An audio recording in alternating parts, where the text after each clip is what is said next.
თბილისში ვადაგასული შოკოლადის რეალიზაციის ფაქტზე ორი პიროვნება დააკავეს. ზვიად ჭუმბურიძე შოკოლად დავის 7000 ფილის რეალიზაციას ცდილობდა. ვადაგასული პროდუქციის გაყიდვაში მას მერაბ ჭინჭარაძე ეხმარებოდა, რომელსაც საბითუმო მაღაზია აქვს გახსნილი. სავაჭრო ქსელიდან ვადაგასული შოკოლადის სამართალდამცავებმა მთლიანად ამოიღეს. ბრალის დამტკიცების შემთხვევაში დაკავებულებს 5 წლამდე პატიმრობა ემუქრებათ.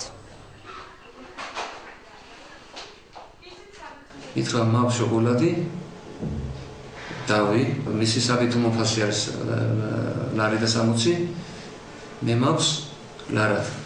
მაჩვენა და ზევიდან გადახეული ქონდა თვითონ ბლოკებს. ეს რა ხდება? ეს არის გადასწორებული ვადით, გაიაცნებულია ყველასთან ყველაფერი. მიტოვაზლებ ლარში, ნაკლებ ფაში. შოკოლადის ლაბორატორიული კვლევის შედეგად აღმოჩნდა, რომ მიკრობიოლოგიურად დაბინძურებული არის შოკოლადი. ყოფის ბაქტერიების რაოდენობა 8000 ერთეულით მეტი არის, ვიდრე დასაშვები არის.